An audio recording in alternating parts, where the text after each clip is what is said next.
welcome to the Porch program. This morning we want to talk about the Charlie Kirk assassination. It's a grievous thing to have to stop and talk about, grievous because it happened when it shouldn't have. But before we get started, we want to offer our deepest condolences to the family. Their loss is immeasurable, and the loss of losing this truthful and bright young man is a loss for the world as well. Our prayers are with the Kirk family, and I would urge others to continue to hold them up in prayer. It makes a difference. Okay, let's go ahead and talk about what happened here and maybe try to discover a little bit about why it happened, because that's important in order for us to stop this from happening again. And certainly we should want to do that. Now, when I think about this, I want to talk a little bit about Charlie. And I didn't know him personally at all. I watched him a number of times debate. And the reason I did is because his ability and skill level in debating was, boy, it was top level, wasn't it? I wished I could debate things and get my point across as good as what Charlie did.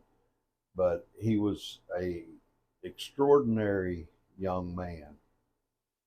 And it seemed like his goal was to get people to think, to try to sort out our problems to where we could live a more peaceable life.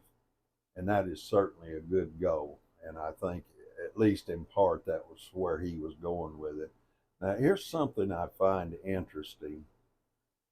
His organization was called Turning Point. And here we are after this young man's death. And I don't know about everybody else, but I feel like we are at a turning point. I feel like that we're at a place to where we have to decide, do we deal with our problems by doing evil things, or do we deal with our problems by doing things the right way, doing things a good way? Now, there's no Bible scripture where one of the old prophets asked the Israelites at one point, or he didn't ask them, he actually said, you need to make a choice here. You need to make a turning point in your life. Choose good or choose evil. And I think this is where we're at as not just a nation, but a world. We have to choose what it is we want to do for our world. We have to choose what kind of world we want. We are truly at a turning point, because if we continue to go down the road where we think murder and assassinations are the way to solve our differences, then we've chose a very dark path. Now, I don't know about everybody else, but when I heard that Charlie had been shot, the first thing I did was stopped everything and started praying and hoping that God would allow him to live.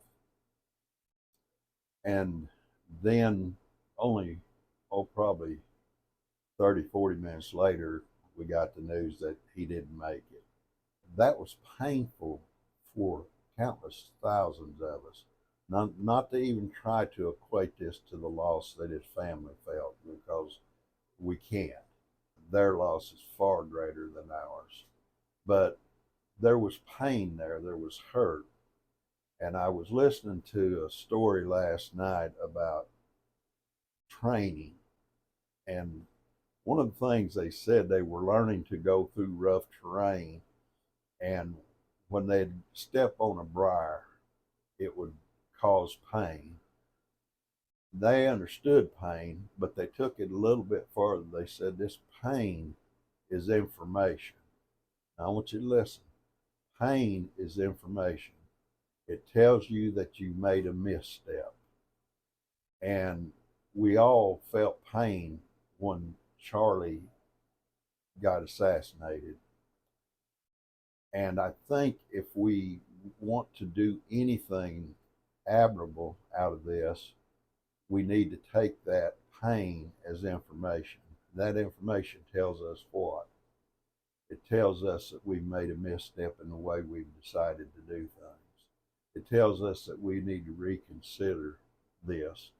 Because if we want a world where we solve our problems by killing each other, we're going to live in a world that's going to be a lot of pain and a lot of that we're going to have to make decisions on to stop that kind of pain. Will we do that? I don't know. I don't know. I think about the point that one had brought up about this, that when George Floyd was killed, they just burned down cities, and I think ultimately over 30 people ended up dying in those riots. And when Charlie was assassinated, we had prayer vigils. What a contrast, isn't it? Choose light or darkness, good or evil. Now, here's what I'd say to those folks that think like I think Charlie and his family think, and I know personally I think, is that solving our problems with violence is not the answer. There's no biblical scripture that says to overcome evil with good, and we should do that. Let's don't become what the enemy is in order to defeat the enemy. Let's lean to that truth of the Bible scripture. Let's figure out how we speak out and speak the truth and honor Charlie by doing that. Tell the truth, expose the evil, and try to take this evil and destroy it by doing good things, by telling the truth, by choosing to act in love rather than in hatred. I'm amazed at the hatred that I see after Charlie's death. The people that celebrated a young man's death. My mind just doesn't understand that. And what is scary is what kind of mind does that. I'm going to close this video. It's kind of somber, but I'm going to close this video with this. Pray for Charlie Kirk's family. Pray for our nation. Pray for our world. Because if we don't turn this thing around, our world is going to become a very dark place. We here at the Porch love you. We want the best for you.